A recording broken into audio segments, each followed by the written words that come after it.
welcome, croeso. Here is a short session for you to enable you to release tension through your neck. My name is Rachel Hubbard. I've been teaching Pilates for over 20 years now, and I specialise really in lower back pain or as an exercise practitioner for back issues. But I often find that shoulder issues tend to be very common, especially now that we're working from home for more and we're tending to be sitting down maybe at dining room tables or not computer desks. We might have the swivel chair, and this is all about a short amount of exercise that you can do as often as you like in order to relieve tension in the muscle. Now, if you think of a muscle as a living organ and it will respond to stimulus. So if your stimulus is to sit still with your shoulders slightly hunched or your chin slightly forwards, therefore the muscle has to adapt to those conditions and it becomes a little bit stringy and a little bit tight, so that when you move it, it can then feel a little bit painful. So I'm going to show you some exercises that will help to nourish that muscle a little bit. So we're going to talk about moving the muscle to increase blood flow into the muscle, to keep the muscle warmer, to let the muscle repair a little bit quicker. You as also need to think about maybe increasing the amount of fluid that you intake and maybe eating slightly more healthier food so that your DNA is able to repair itself. So remember, the DNA has within it some special coding at the end of every string, and they're called telomeres. And those telomeres are affected, and the aging process increases quicker when we don't exercise on a regular basis, when we don't hydrate well, and when we don't eat well. You can do with the other two. I'll do the exercises for you. First thing is, get rid of the chair. Bend your knees, pick it up and move it away. Second thing is to think that the human body needs to stand. So stand with your feet hip distance apart and just have a look to see if your hands are like this in the forward facing position. So your shoulder joint here has a lot of capacity. But if you're forward into this position, you'll find the hands come to the front of the body and the back of the hands face forward. Lift your shoulders up, back and down, and you'll notice your hands will naturally move to the side. So you need to think about being ready for anything with your arms down by your side. Okay, a little bit of tension and then lift and lengthen that gap here. So again, when we're often sitting in the chair, you'll find that the rib cage comes in, the stomach muscles come out, and the lower back then has to contract. So open, shoulders back and down, chin in. And I want you to start off by circling your shoulders around. Now the shoulder has 4 ranges of movement. It can come forward, it can come up, it can go back, and it can come down. And you need to pay attention to all 4 of those movements. You can do one at a time, you can do both together. I'm going to lift the elbow up now, and what's happening now is where the shoulder blade is, you should feel that as you lift the elbow up, the shoulder blade moves towards the middle of the back, and you'll notice even more if you can pull the elbow back and then bring the elbow into the waist. So again, start small, and then start to think about increasing the range of movement. Now this kind of movement nourishes the joint in the shoulder here, okay? So you have synovial fluid, which comes into the cartilage, and it puffs the cartilage up, okay? And makes the shoulder joint fit a little bit better. Once you've done a few of them, try a full arm circle. So with a full arm circle, you imagine that you're touching on the inside of the wheel. As it lifts up here, we start to move the shoulder joint, but as the arm comes higher, you'll start to notice it pulls into the lower back, okay? So it's starting to lengthen the spine, and then as you take it back, you'll feel it stretching through the front of the shoulder as well. Now, when you're doing this exercise, try not to think about, you know, kind of giving it some half-hearted effort, but really feel that you have some tension in the arm and that you are really trying to extend as high and as far back as you can to allow that muscle to work through its fullest range. Okay, so again, a lot of time sat at the desk, we restrict our range of movement. We very rarely extend up. It's a natural thing to want to do this when we feel tight and you need that tension. Keep it moving. Okay, we're going to do a side bend now, so you might want to step your feet out a little bit wider and go slowly. Hands onto the outside of your thighs, slide towards the outside of your knee and come back up, and then slide across to the other side. Now, mechanically, what we're looking at here is extending or lengthening the gap between the rib and the hip on the side. You need to let your head and neck relax as well. And then if you want more stretch, just lift the elbow up. So these muscles that we're stretching here are the main stabilizers between the pelvis and the rib cage. So if you're sitting still all day and the stomach muscles are switched off, these tend to be hyper switched on, okay, so hypertonic. And you need to stretch these out if you're to have any hope of being able to balance out the core. Okay, once you come to here, listen, take your arm up, and again, not a floppy arm, but really try and feel like you're trying to touch the ceiling, and then use the arm to come back. Now, the one thing I found with teaching online is you have a little bit more freedom when you're at home to express this without feeling somebody's watching you. I know a lot of people have a hard time of being in sports at school and thinking like, oh no, everybody's looking at me. Okay, nobody's looking at you at home. You can do this in your pajamas. You can do this naked for all I care. Okay, just get on with it and think about how you're helping your body.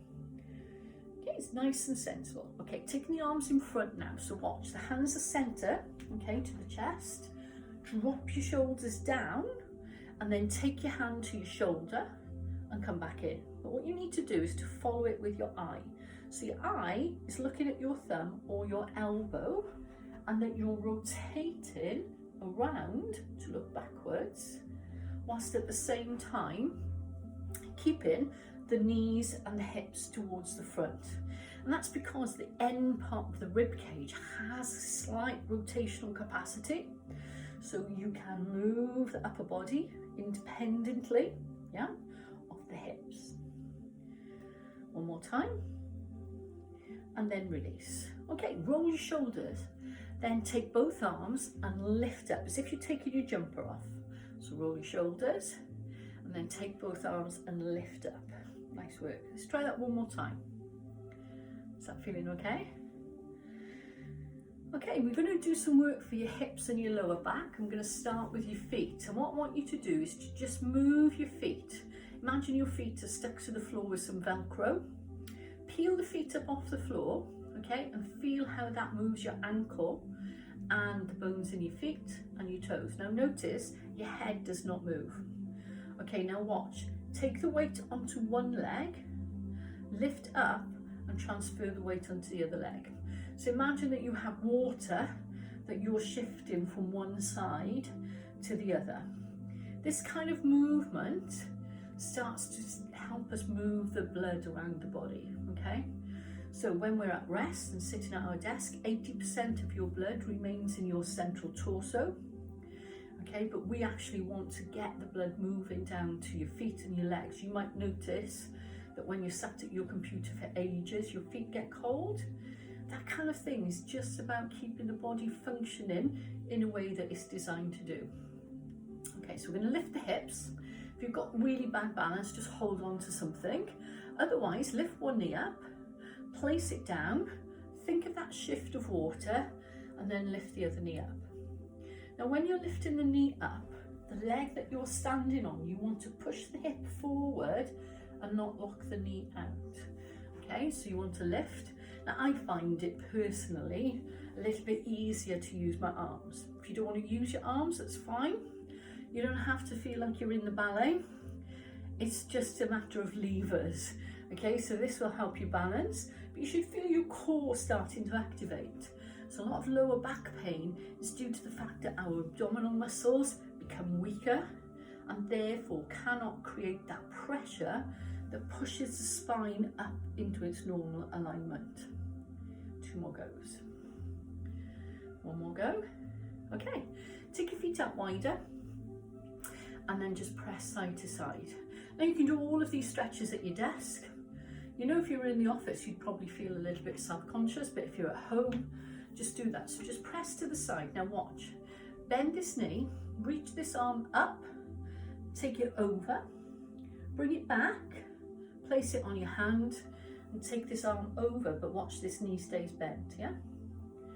And again, with all the stretches, you have to have a little bit of tension, and you want to reach something called your stretch threshold. So think about how far can I extend and reach up and feel that kind of tension in the muscle. And this is where you need to reach to. 1 more time. Okay, let's change legs. So bend that knee, watch your knees out over your second toe, reach up. Okay, keeping this knee bent, reach up. Now you might also find here, one side is much better than the other side. Quite normal for a human body. Okay, so just pay attention, and if I'm moving too fast or too slow, go at a pace that suits you, because a taller person will take more time and somebody with shorter arms will take less time. Okay, from here, bend both your knees lower and up you come. 1 more time. Okay, step your feet in together, bring your hands, cross over, open out your chest. So you want to cross the arms over, pull your shoulder blades together, yeah? 1 more time. Okay, so on this time, stay with your arms crossed. Now you'll notice one arm is higher than the other and the bottom elbow is supporting the arm. Bring your hands together like this, okay? So from there, that might be enough stretch. If you need more stretch, tuck your head in and point your hands forward. Lift it up, release, cross your arms over the other way. Okay, so one elbow underneath, hold your hands together, round your shoulders and point your hands forward. Up you come, release, and then take your head slightly to the side. Now these neck muscles here connect onto the base of the skull and onto each of the vertebrae of your neck, come down the side and attach onto your collarbone and back onto your shoulder blade. So you don't want to lift your shoulder, you want to take your head over and then just gently hold it, place this hand behind. Now your ears to your shoulder, I want you to bring your chin down to your chest. When you come back up to the center, move your shoulder. Let's try that on the other side. So ear to your shoulder, hand behind, okay, and then chin to your chest. And then release. Okay, both arms reach up, push up tall, lean over to the side, come back to the center, lean over to the other side. Take your hands down into your lower back, open out your chest. Release. Okay, so listen, head, ear to the side. So this is called a PIR stretch, or post isometric relaxation. So we're going to take the muscle to the stretch position. You're going to try and lift your head against your hand. Okay, it's not a big force. And you should just feel that muscle contract a little bit. Stop. And then you should find it eases down a little bit. Should try that on the other side. So head over, push your head against your hand. Relax and then stretch. Okay, so this one's just for the top of the shoulder blade. So it's a bit complicated. Turn your head this way, take your hand to the back of your head, bring your chin down and push your head backwards. Release. So you want to lift your head back, yeah? Turn your head to the side, chin down, hand behind, push your head backwards. And release. Heel of your hand onto your forehead, push your forehead forwards and release. Hands to the side of your ear, at your jaw, push in and roll back. Give me a yawn. These are really good if you get tension headaches. Okay, thumbs back of the skull, push it in and up, or even grab your skull and kind of do like a scrunching motion onto the skin on your head, okay, just to increase the blood flow to that area. And then circular motions from your arm up to your shoulder. Use the heel of your hand in front of your shoulder here and grab the muscle at the back. Come up the back of the neck. Try over to the other side. So circular motions up, grab, yeah, and up. Try it again. Up, grab, come up to the back of the neck. One more time. Okay, so that little 10 minutes is enough to get that blood flowing through the muscle, that will keep the muscle warmer, that will keep the muscle nourished. Don't forget, you need to add in the water and the nutrition to keep your telomeres long and keep your body from aging. This is only a short session, okay? But you know, it's quite a nice introduction to Pilates, and you can skip the beginning, you can skip the waffle at the end. Just do the bit in the middle whenever you feel like it. You can do all of those, you know, seemingly patronizing things, or putting a timer on your computer. But don't ignore the warning signs of pain. Be ahead of the game, be proactive, and enjoy. Diolch yn fawr. Thank you very much.